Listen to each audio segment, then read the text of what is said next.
Gracias.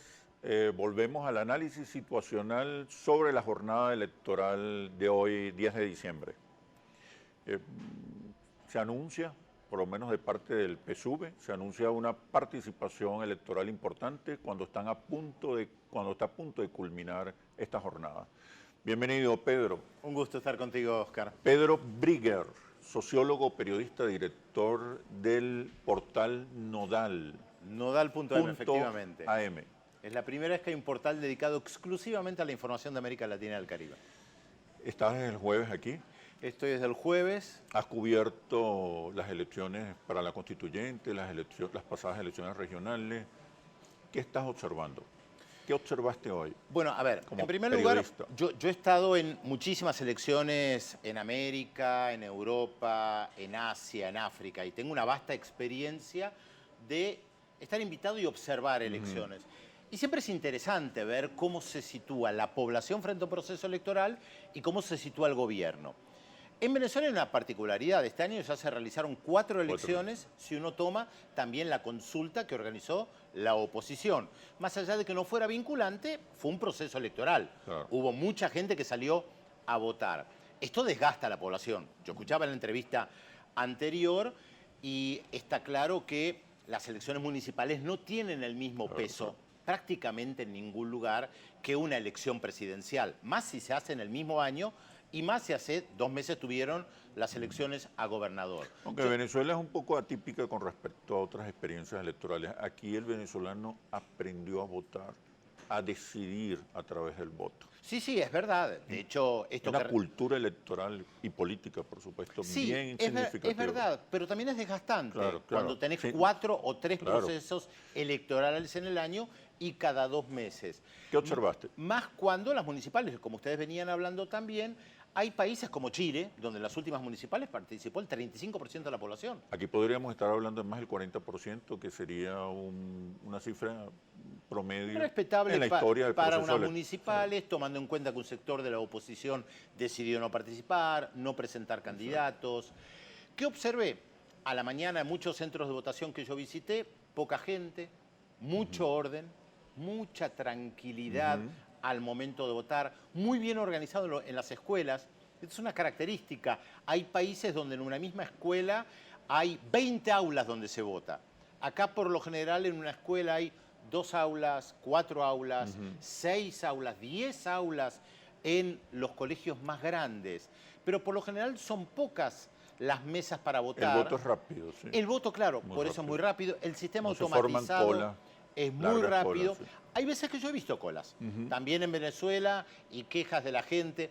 Esto pasa en todo el mundo. Sí. La gente que llega temprano y está hace una hora y dice, quiero votar, hay irregularidades, pasa en todo el mundo. No he visto hechos de violencia. También es verdad, yo debo decir que yo puedo comentar de lo que yo vi. Si en la otra punta del país hay un hecho de violencia, yo no puedo comentarlo. Yo puedo comentar y tengo que ser honesto con esto. Siempre comento lo que veo y transmito lo que veo. Hay un sistema de votación que yo creo que tiene una característica. Debe ser el sistema de votación más auditado del planeta. Sí. Hay una obsesión del Consejo Nacional Electoral a los invitados, a los observadores, a los periodistas, de explicarles de manera minuciosa cómo se hacen las máquinas, cómo se vota, cómo es la famosa herradura, cómo uno llega, muestra la cédula, pone el pulgar, va atrás de un biombo, vota, se activa la máquina, el papelito que lo saca, que lo pone, que después tiene que firmar, que poner el dedo otra vez. Yo, que como te digo, estoy acostumbrado a ir a muchos procesos electorales, por lo general... Es imposible que haya, o imposible. Es que no hacen eso, te llevan al momento de votar y punto. Sí. Más allá del tema de fraude, no te muestran cómo es el proceso. Uno aprende sobre el proceso a medida que va viendo cómo se vota. Claro. Y si las máquinas funcionan o no. Por ejemplo, yo estaba en Brasil hace mucho tiempo, donde también se implementaba el voto electrónico, pero no te explicaban cómo era. Yo creo que es una obsesión que tiene este gobierno por mostrarle al mundo efectivamente que acá no se puede realizar fraude. Esto es una característica que tiene este país y donde también el voto electrónico, en muchos lugares donde no se implementa, suele tener el temor frente a lo difícil. Bueno, acá se demuestra que el voto electrónico es muy sencillo. Yo no soy partidario ni de un sistema de votación ni de otro sistema de votación. Creo que depende de la historia de cada país. Hay países donde el voto en papel funciona muy bien. Hay países... Depende de las auditorías. Claro, o sea, depende. Depende de tradiciones, de culturas. Hay países donde está la cara del candidato. Yo vi hoy a la mañana, por ejemplo, que una persona fue a votar y dijo, no está la cara del candidato. Le explicaron, no, acá en esta votación no está la cara del candidato como sí hubo en otras ocasiones. Pero no había confusión. Sí. El sistema electrónico no ha generado tanta confusión como yo recuerdo hace 20 años cuando fui a unas elecciones en Brasil y en San Pablo se comenzó a utilizar el sistema electrónico y la gente le tenía mucho miedo. La gente está mucho más familiarizada con los teléfonos celulares, con la electrónica, con las nuevas tecnologías. Por lo tanto, ya no le tienen miedo a un pequeño aparato electrónico.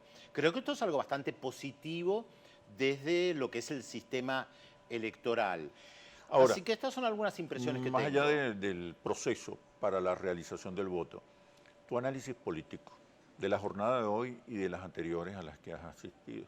Bueno, a ver, no les voy a enseñar a ustedes los venezolanos lo que está pasando en Venezuela. Recién acabaste de conversar con un político marcando los problemas del gobierno, los problemas de la oposición. Pero la percepción que hay afuera acerca de los procesos electorales en Venezuela es muy distinta a la que tú debes tener cuando llega, a la que tiene cualquier extranjero cuando llega. Es verdad. Son dos visiones, la dos oposición política distintas. venezolana ha logrado, a través de los grandes medios de comunicación internacionales y las grandes agencias, mínimamente a sembrar la duda respecto de la posibilidad de un fraude, mínimamente. En muchos sectores políticos o no tan políticos, periodistas, está instalado de que en Venezuela hay fraude. Por eso el Consejo Nacional Electoral tiene la necesidad de mostrar permanentemente que no se puede realizar fraude. Pero también hay la percepción de que hay violencia. Sí, pero una confrontación, una guerra. Esto cambió después de la Asamblea Constituyente. Ese voto fue un voto muy fuerte por la paz, claramente. Eso impactó a los factores externos, a la mediática internacional. Sí, pero la mediática internacional no sigue mucho a Venezuela si no hay violencia. Claro.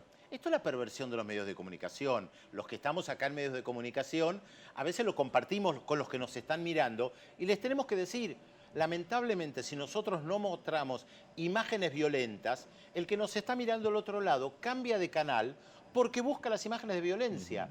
Esto es perverso, pero esto sucede. Yo recuerdo en el año 2011 con una protesta estudiantil muy importante en Chile. Yo trabajaba en la televisión pública en la Argentina y en un momento interpelé a los televidentes y les dije, miren, si ustedes quieren ver las imágenes de violencia de 300 vándalos rompiendo vidrieras, cambien de canal. Para mí es mucho más importante 500.000 personas en la calle manifestándose de manera pacífica. Ahora, muchos se quedan y ven la manifestación pacífica, pero muchos cambian de canal porque prefieren ver las imágenes de violencia que no explican, porque ver no es comprender, como decía Ramonet, ver no es comprender. Entonces yo veo una imagen de violencia, pero yo no entiendo cuál es el contexto de lo que está pasando. Pero tienes una impresión. Pero tengo una impresión. Una idea. Exactamente. Y llega incluso a convertirse en opinión. Pero esa opinión, cuando la televisión chilena mostraba a los estudiantes chilenos, a los pocos estudiantes chilenos violentos, los demonizaba y hacía creerle a la población de que la protesta era violenta. Lo mismo respecto de Venezuela. Si no hay imágenes de violencia, un proceso electoral es mucho menos interesante, entre comillas, para muchos medios de comunicación, porque no hay escenas de violencia. Vamos ahorita a dar un pase al estudio número 4 con Derek y Frances. Ya venimos.